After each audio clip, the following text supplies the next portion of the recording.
국내 코로나19 신규 확진자가 닷새 연속 300명대를 이어갔습니다. 주말의 영향으로 검사 건수가 다소 줄었는데도 오늘 0시를 기준으로 해서 330명이 새로 확진이 됐습니다.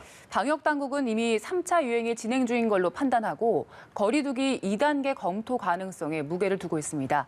관련 내용 유병욱 순천향대 서울병원 가정의학과 교수 또 김수민 시사평론가와 함께 짚어보겠습니다. 네, 어서 오십시오. 예, 안녕하십니까. 오늘 0시 기준이니까 어제 발생한 확진자 330명이고요. 국내 확진자 302명, 서울이 119명, 경기 74명, 인천 26명 등등 이렇게 있습니다. 지역은 다 그래도 경남 19명, 전남 13명 등등 두 자릿수는 계속 유지하고 있고 일단 신규 확진자 300명대가 계속 5일째 이어지는 거잖아요. 지금 1.5단계인데 전문가분들이 계속 2단계로 빨리 가야 된다, 경각심이 없다 이렇게 말씀을 하시던데 교수님은 어떻게 보십니까?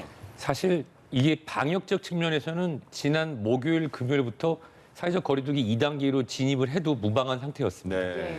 우리나라는 지금 현재 방역 당국에서 정한 이런 규칙들이 있잖아요. 1, 2, 3단계에서 중간에 1.5, 2.5로 나눠졌을 때 어떤 숫자가 넘게 된다고 하면은 바로 진입한다라고 얘기를 해놓고 네. 그것을 약간 2, 3일 또는 늦게는 일주일 정도 늦게 격상을 한 부분이 있습니다. 그 부분은 의학적인 부분이 이런 과학적 측면뿐만 아니라 인문 사회과학적 측면을 고려, 즉 소상공인, 그다음에 사회적 측면 이런 것을 다 보고 고려를 하는데요.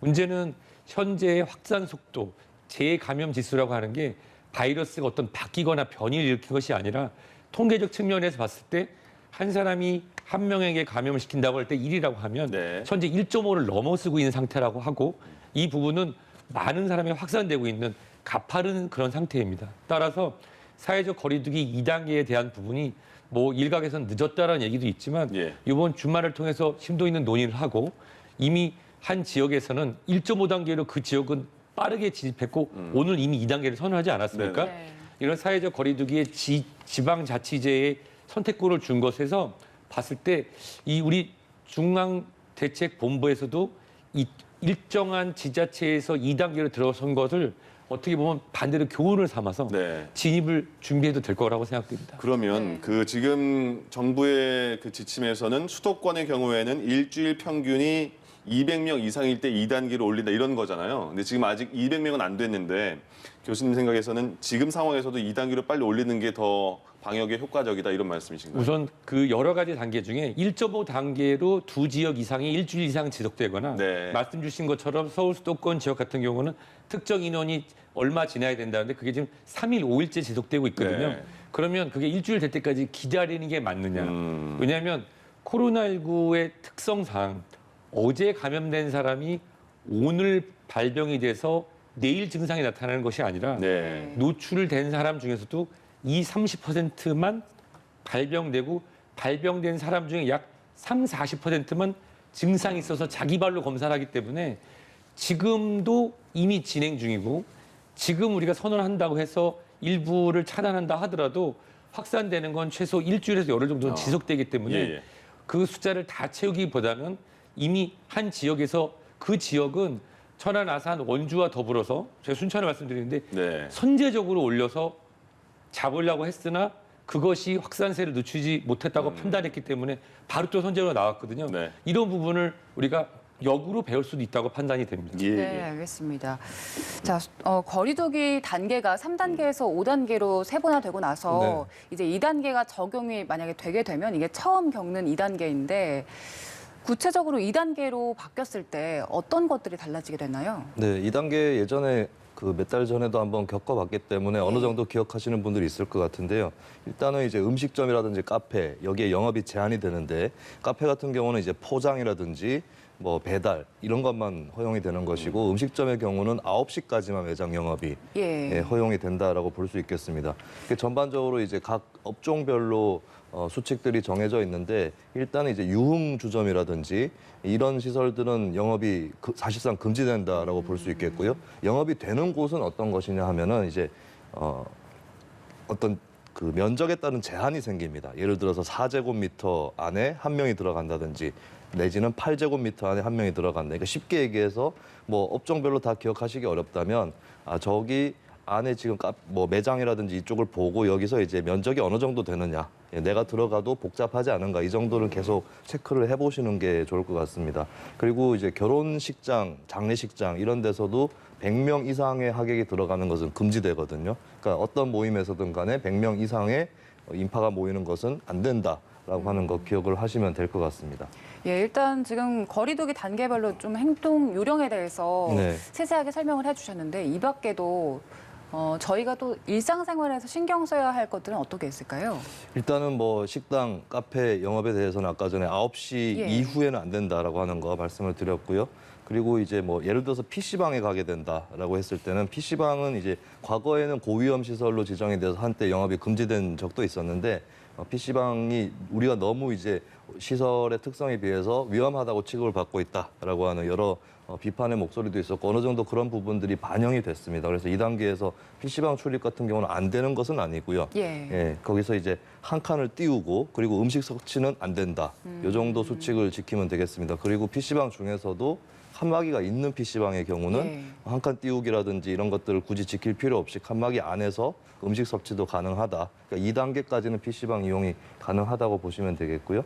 그리고 뭐 스탠딩 공연장, 노래방 여기서 이제 4제곱미터당 1명이라고 하는 수칙이 또 정해져 있습니다. 그리고 이외에 이제 소매업 같은 경우에 예. 뭐 마트라든지 백화점 여기서는 그냥 출입을 하시면 될 것 같고요. 예, 마스크 쓰고 뭐 소독하고 요 정도 환기하고 요 정도를 지키는 선에서는 이제 이런 시설들은 이용이 가능하다고 보시면 되겠습니다. 예, 알겠습니다. 지금 1.5단계 저희가 피부로 느끼기에는 사실 수도권에서 1.5단계로 올린 다음에 1단계에서 1.5단계 차이가 좀 뭐지? 지난주에 결혼식한 친구였었는데 그 친구는 피부로 느끼더라고요. 갑자기 확 인원을 줄여야 되니까 하객들을. 근데 그렇지 않으면 일단 뭐 음식점에 가는 것도 큰 제약이 없는 것 같고 그런 상황이거든요. 지금 1.5단계가. 그래서 많은 사람들이 당국에서는 거리두기 해라. 그래 그건 알겠고 마스크 계속 하고 다니고 손 잘 씻고 있고. 근데 신체적으로 이제 제약받는 느낌이 없으니까 자유롭게 활동을 하는 것 같아요. 이게 당국의 주문과 우리 국민이 받아들이는 거기에 갭이 좀 있는 것 같은데 그럼 어떻게 해소해야 될까요? 우선 1.5단계와 2.5단계의 의미가 좀 다릅니다. 네. 1단계에서 2단계는 차이가 꽤 크거든요. 예. 피부로 느껴지는 것도 있고 불편감도 있고 실질적으로 상공인 자영업자분들의 매출에 타격이 되는데요. 1단계에서 1.5단계는 메시지입니다. 아. 앞으로 격상될 가능성이 있으니 조심하세요라 했는데 우리가 그 양치기 소년의 얘기처럼 예. 여러 번 들었더니 마을 주민들이 늑대가 나타나는지 안 나는지 이제 관심이 없습니다. 예. 근데 2단계에서 2.5단계는 전혀 다른 얘기인 게 2단계에서 2.5단계로 들어가면 이것은 거의 지금 프랑스나 유럽 중에서 시작되는 락다운에 준하는 그런 게 들어가거든요.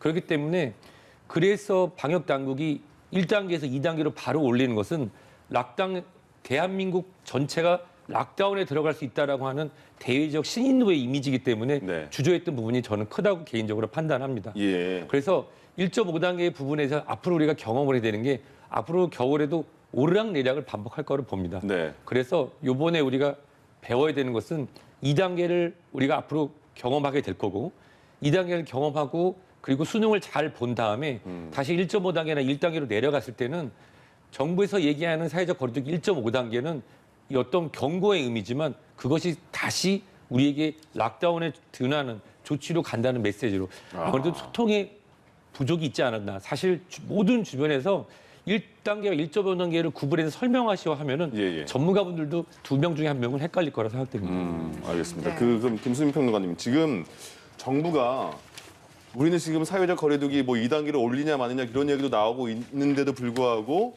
소비 쿠폰은 발행을 하는 거를 중단하지 않았습니다. 일본 같은 경우에는 고트 트랩을 해서 그거를 이번에는 중단하겠다. 물론 우리가 일본처럼 하루 확진자가 일본은 뭐 2,000명이 넘는데 그 정도는 아닙니다만은 이 소비 쿠폰 발행을 계속 이렇게 유지하는 게 맞느냐 이런 목소리도 많아요. 좀 네. 정지시켜야 되지 않냐.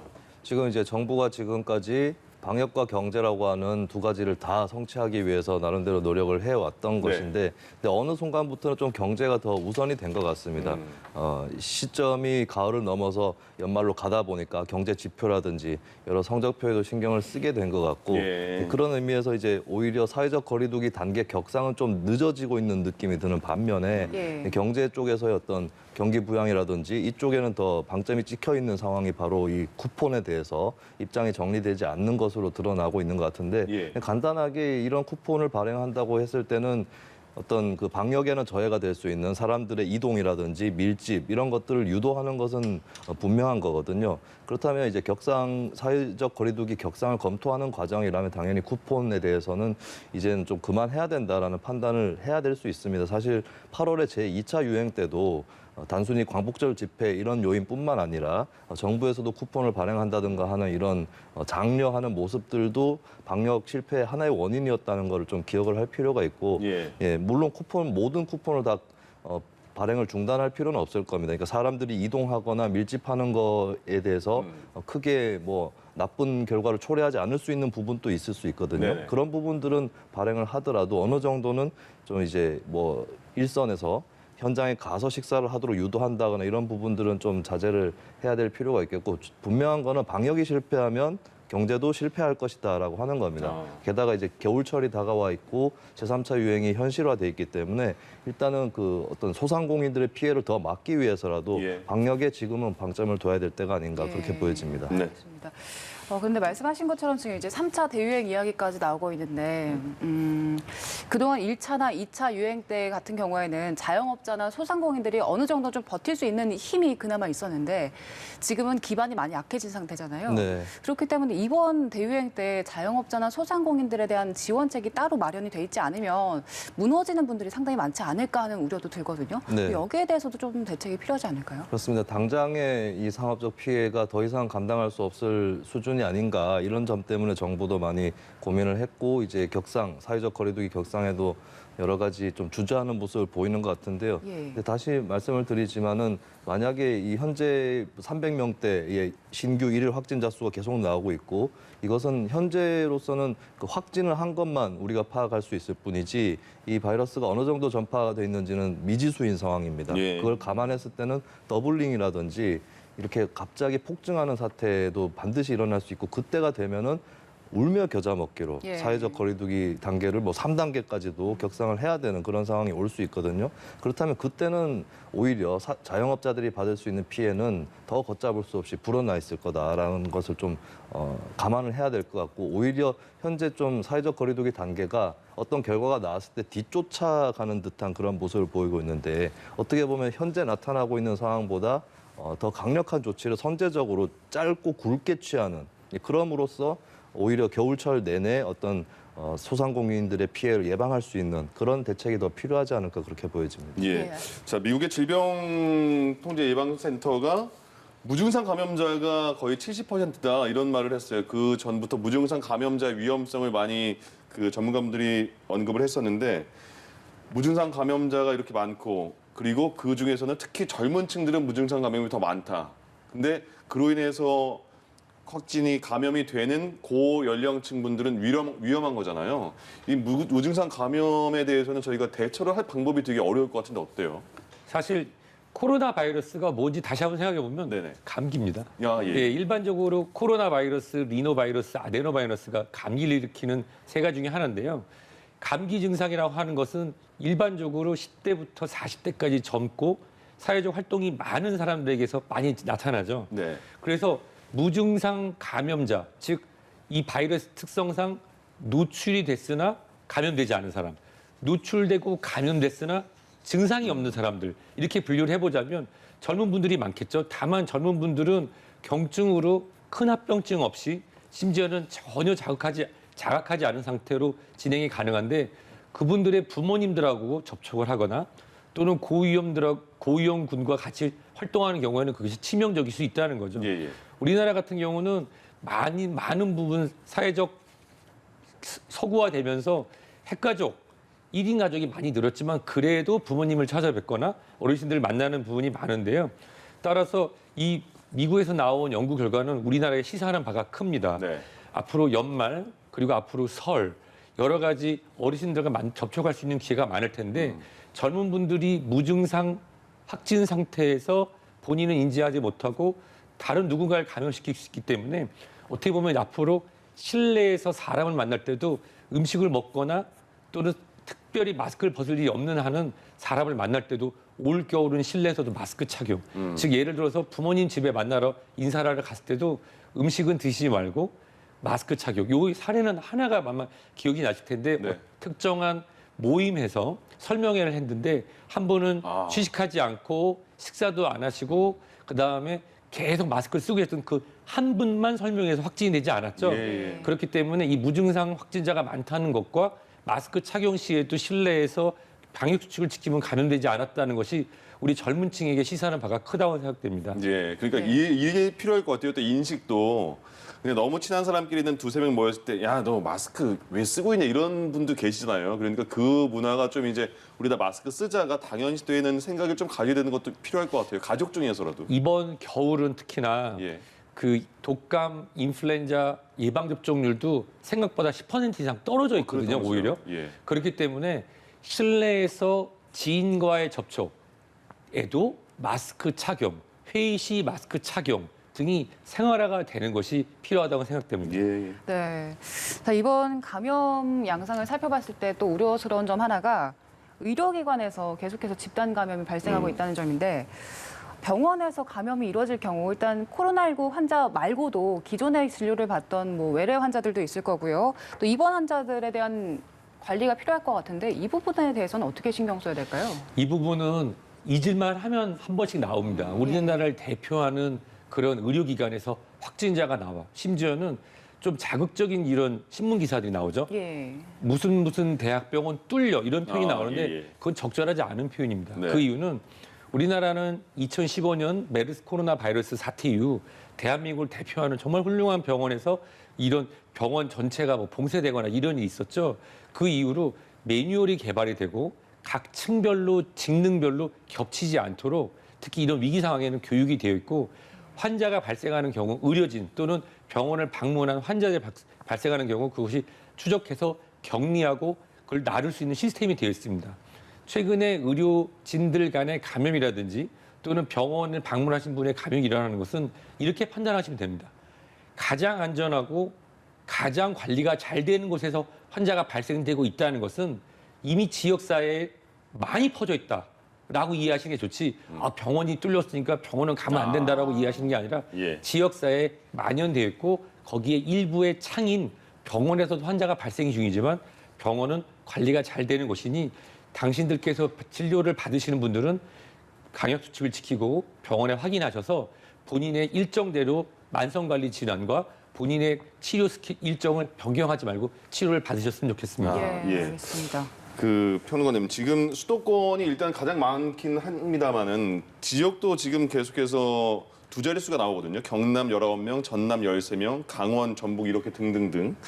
그리고 철원에서는 40명 이상이 감염이 된 상황이고 춘천에서 시작이 돼서 계속 강원도가 퍼지고 있는 상황이고 그러니까 지역별로 이런 말도 많이 나와요. 그러면 대처를 해야 되는데 다시 또 예전에 계속 저희가 많이 들었던 내용 중에 병원에 음압병상이 없다, 중환자를 받을 시설이 부족해지고 있다. 지금 상황은 그럼 어떤 거죠? 네, 일단 전국적으로 상황이 예전에 있었던 유행 때는 뭐 특정 집단이라든지 특정 지역 이렇게 더 확진자들이 많이 나오는 그런 상황이었다면 지금도 물론 수도권 쪽에 조금 더 몰려 있긴 합니다만 비수도권 쪽 시도별 상황을 보더라도 산발적으로 지역사회 전파가 두루두루 이루어지고 있다. 그러니까 앞으로 예방의 차원에서는 크게 어떤 쪽에 중점을 둘 것이 아니라 전반적으로 예방을 해야 되는 네. 그런 상황이 와 있다는 거죠. 근데 이 시점에서 가장 중요한 기준이 일일 확진자 수도 중요하겠지만 현재 환자들이 입원할 병상이 있는가 이 네. 문제가 될 건데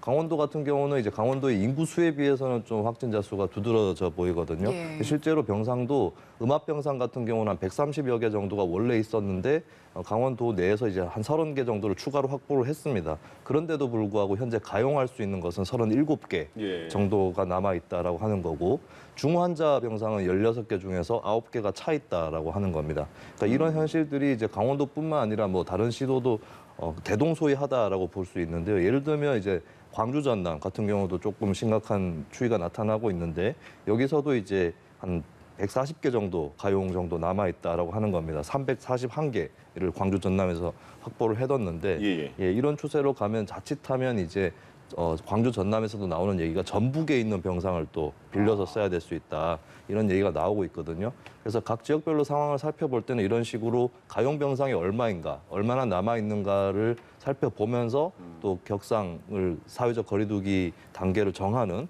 그것을 같이 검토해서 반드시 정해야 될 것으로 보입니다. 네, 알겠습니다. 자, 그리고 백신 관련된 이야기도 좀 나눠봐야 될 것 같아요. 일단 미국에서는 올해 12월에 뭐 크리스마스 선물 같은 개념으로 12월쯤이면 백신을 접종할 수 있을 것이다 이런 뉴스도 나오고 있더라고요. 일단 뭐 화이자, 모더나, 에스트라제네카까지 계속해서 좀 긍정적인 뉴스들이 나오고 있는 상황인데 그런데 이 백신들이 정말로 믿을 만한 건지 이 부분에 대해서 의료인의 입장에서 어떻게 보세요? 백신, 예방접종은 건강한 사람이 본인의 건강을 증진하기 위해서 자발적으로 참여해서 맞는 겁니다. 예를 들어서 지금이 전시에 준하는 상황이다. 영화 같은 데를 보면은 바이러스가 막 퍼지면서 사람들이 손수무책으로 사망에 이르거나 합병에 빠지는 그런 게 나오잖아요. 예. 현재 상황이 그런 것인지 한번 판단을 해봐야 되겠죠. 이 현재 미국의 두 회사에서 나온 예방접종인 경우에는 메신저 RNA라고 해서 기존의 예방접종과 좀 달리 오히려 암 예방접종의 그런 방식이었습니다. 어떤 메신저를 보내서 거기 있는 RNA라는 것이 세포 내의 리보솜에서 어떻게 자극을 하면 항체 물질을 만들어내는 건데 약 지속은 한 3개월 정도 될 것으로 판단이 되고요. 실제로 중항체를 만들어내는 능력은 이 기존의 예방접종보다는 조금 떨어지는 게 사실입니다. 다만 이것을 만드는 시간이 굉장히 짧고요. 빨리 만들 수 있는데 보관하는 데 또 문제가 있는 면이 있죠. 자, 아스트라제네카의 예방접종 방식은 기존의 예방접종하고 유사합니다. 예전에 어떤 바이러스의 몸체라든지 항원체를 좀 약독화시켜서 집어넣는 방식이라서 항체의 유지는 6개월 이상 될 걸로 그러니까 기존의 계절성 독감 예방접종은 비슷하죠. 그렇지만 예방접종을 한 후에 뭐 발적이 있거나 통증이 있거나 이런 것도 유사한 것으로 이상까지 이제 나타났는데요. 문제는 이번에 우리 계절성 독감, 인플루엔자 예방접종의 그 사건을 봐도 제가 이제 사건이라는 표현을 쓰는 게 일상적인 예방접종 후에 여러 가지에 이뤄지는 보고들이 코로나19 사태에서 더 두드러지면서 많은 사람들이 자발적인 접종을 해야 되는 군에서도 하지 않고 여러 가지 인포데미라고 옳지 않은 소식 때문에 당황을 하고 있는데 이번에 코로나19 예방접종이 처음에 크리스마스 때부터 나온다고 하는 거는 어떠한 우리가 정한 규칙 내에서 굉장히 빠르게 진행하고 있거든요. 몇 가지는 승인해주고 몇 가지는 그냥 넘어가지고 빨리 뛰면 넘어지기 쉽습니다. 따라서 그리고 예방접종이 젊고 건강한 군이 아닌 취약군부터 시작될 가능성이 크기 때문에 예방접종이 시작되더라도 제한되고 고위험군 그리고 특정 국가에서 시작되기 때문에 거기에 흥분할 것이 아니라 우리나라에 진행되는 부분과 그리고 아시겠지만 우리나라의 한 제약회사는 아스트라제네카, 옥스포드 공동 개발된 것과 이미 8월부터 이미 국내로 도입해서 생산하는 부분이 계획돼 있기 때문에 최근에 나왔던 일부 언론을 보면 일본은 매덕 도스를 했는데 한국은 0. 이렇게 확인되지 않거나 자극적인 걸 피해서 우리만의 속도를 가지고 예방접종을 확보, 개발하는 것을 투명하게 알려준다고 하면은 국민 여러분들께서도 어떤 나라는 연말부터 맞는데 우리는 언제부터야? 그렇지 당황하지 않고 안정을 확보하고 국민 건강을 지킬 수 있는 방법을 확인할 수 있다고 생각됩니다. 네, 말씀해 주신 것처럼 그 부분이 참 중요한 것 같아요. 우리만의 속도로 투명하게 밝히면서 가는 게 중요할 것 같은데 일단 우리나라의 경우에도 뭐 백신을 좀 확보하기 위해서 외교력을 발휘하고 있는 상황인데 그렇게 됐을 때 이 외교력이 잘 발휘돼서 백신을 우리가 접종하게 되면 내년 상반기부터 접종이 가능할지 아니면 하반기부터 안정적으로 갈 수 있을지 이 부분에 대해서는 어떻게 보세요? 일단은 뭐 일로도 상반기라는 관측이 나오고 있는데 좀 빠르게 쓰는 데는 조금 시간이 걸릴 것 같습니다. 정부 입장에서는 이제 가격 문제라든지 또 백신의 안전성 이런 문제 때문에 좀 뭐 화이자라든지 모더나 이런 쪽하고 계약을 체결하는데 급하게 서두르지 않겠다라는 기조를 나타내고 있기 때문에 그래서 안전성 문제라든지 이런 것들은 조금 다른 나라들을 지켜보겠다라고 하는 입장들이 있거든요. 예. 그래서 특별히 뭐 다른 나라와 비교했을 때 빨리 맞을 수 있을까 했을 때는 이제 조금 정부 입장에서는 여유가 있는 것 같다라고 볼 수가 있겠습니다. 예, 알겠습니다. 교수님, 조금 전에 들어온 소식 같은데요. 일단 화이자는 지금 3상 진행 중에서 백신 예방 효과가 95% 이상이다 이걸 발표했어요. 그래서 미국 식품의약국 FDA에 긴급 사용 승인을 신청을 했다. 12월 중순에 결과가 나올 것이다. 그러면 일단 미국부터 바로 백신 투여할 수 있다. 이런 얘기는 나오고 있는 상황인데 또 하나 얘기가 들어온 게 트럼프 대통령이 그전에 코로나에 걸렸을 때 항체 치료제를 맞고 효과를 되게 많이 봤다 한 그건가 봐요. 미국 생명공학회사 리제네론이 긴급 사용 신청을 했는데 항체 치료제를 승인이 됐다고 해요. 미국에서. 근데 이게 보니까 12살 이상의 경증이나 중간 정도의 증상을 보이는 환자에게 사용된다 이렇게 말을 했거든요. 앞서 말씀하실 때 뭐 백신에 빨리 도입되는 거는 그렇게 속도전이 그렇게 막 좋은 거는 아니다 이렇게 말씀하셨는데 지금 미국에는 지금 심각한 상황이잖아요. 이렇게 항체 치료제까지 긴급 승인한 이런 상황은 어떻게 저희가 평가할 수 있을까요? 우리가 여기서 한번 생각해 볼 게 있는데요. 네. 우리나라도 항체 치료제에 대한 임상이 진행이 됐었습니다. 예. 진행이 되다가 중단됐죠. 왜냐하면 우리나라에서의 제한적 실험적 승인은 고위험군 중증 환자에서 제한적으로 사용이 됐는데 치료 효과가 그렇게 썩 좋지 않았거든요. 예. 그렇지만 미국 대통령 트럼프 대통령 같은 경우는 치료를 이 항체 치료만 받은 것이 아니라 여러 가지 칵테일 요법을 치료를 받았기 때문에 예. 이 항체 치료제만 가지고 완쾌가 됐다라고 단정하기는 어렵습니다. 근데 우리가 다른 기사는 기억이 안 나실 텐데 하나는 기억나실 거예요. 네. 트럼프 대통령 치료비용 약 15억에 가까워. 예. 네, 맞습니다. 기억이 나시죠? 예. 그렇기 때문에 경증과 중증 그것을 분리하는 데 있어서 젊고 건강하고 기저질환이 없는 경우라 하면 우리가 생활치료센터에서 양성자로 분리해서 관찰만 하면 됩니다. 하지만 입원 시설이 필요해서 산소 포도가 떨어지거나 기저질환이 악화되는 경우라고 하는 경우 이것이 경증에서 중증이 아니라 중증에서 중증등으로 넘어가는 사람들이거든요. 우리가 필요한 치료제는 중증에서 중증도로 넘어가서 치명률을 낮출 수 있는 그런 치료제의 도입이 사망률을 낮추고 치명률을 낮추는 데 도움이 됩니다. 실제로 타미플루와 같은 인플루엔자 치료제는 경증 주는 중증에서 조기 투입함으로써 합병과 치명률을 낮출 수 있기 때문에 그래서 우리가 지금 인플루엔자 계절성 독감에서도 잘 살고 있는 거 아닙니까? 네. 이러한 보고는 환영할 만하고 이것들이 다른 치료제의 연구를 할 수 있는 저변을 확대할 수 있는 아주 환영할 만한 뉴스지만 가격적 측면이나 경증 환자의 치료에 있어서 현재는 그냥 지지요법과 관찰요법을 하는 것이기 때문에 앞으로 더 지켜봐야 되는 뉴스로 생각됩니다. 그렇죠. 예, 알겠습니다. 코로나19가 정말 많은 것들을 바꿔놨는데 그중에서도 또 직장 문화가 바뀌는 부분들을 좀 짚어봐야 될 것 같아요. 최근에 LG나 삼성 등 그 주요 대기업들에서도 확진자가 잇따라 나오면서 재택근무에 다시 들어가는 기업들 그리고 뭐 회식을 금지한다든가 출장에도 제한을 두고 있었는데 또 다른 우리의 생활에서 바뀐 모습들이 어떤 게 있을까요? 일단 뭐 말씀하신 두 가지가 대기업 문화에서는 큰 것 같습니다. 재택근무랑 회식이 금지되거나 주는 부분이라고 볼 수 있는데 이것이 이제 어떤 부분은 이제 코로나19 이전에도 있었던 그런 부분들이 또 있습니다. 회식 같은 경우는 저 같은 경우 사실 활동을 공단 지역에서 했었는데 예. 그때 이제 소상인들 말씀을 들어보시면 회식을 잘 안 한다. 그래서 고민이다. 이런 얘기를 제가 한 10년 전에 들었거든요. 그러니까 원래 그런 문화가 자리 잡고 있었는데 코로나19를 통해서 더 강화되고 있다라고 볼 수가 있겠고요. 재택근무 같은 경우는 이게 IMF 때에 있었던 효과하고 비슷한 건데 IMF 때 인력 감축을 하지 않았습니까? 근데 그 다음에 경기가 살아난 다음에도 그만한 인력을 다시 뽑지는 않았었거든요. 이게 좀 불행한 일인데 인력을 그만큼 보강하지 않더라도 기업이 굴러갈 수 있겠구나라고 하는 예. 그런 생각 때문에 그런 결과가 있었던 거거든요. 근데 이번에는 코로나19를 겪으면서 재택근무를 해볼만 하겠구나. 그러니까 비상시에만 하는 것이 아니라 일상적으로도 할 수 있겠구나라고 하는 것이 이번에 좀 확인된 부분이겠습니다. 그래서 이것은 코로나19를 우리가 극복한 이후에도 재택근무라든지 이런 것들이 보다 일반화되는 그런 계기가 만들어졌다라고 볼 수가 있겠죠. 근데 저는 좀 한편으로 유념해야 될 것이 이러한 변화들은 사실은 대기업이라든지 사무직 여기에 국한된 것이다라는 이런 것도 한편으로 기억을 해야 된다고 봅니다. 그러니까 재택근무를 도저히 할 수 없는 그러니까 현장에서 오프라인에 나오지 않고서는 일을 할 수 없는 노동자들이 그래도 많이 있는 것이고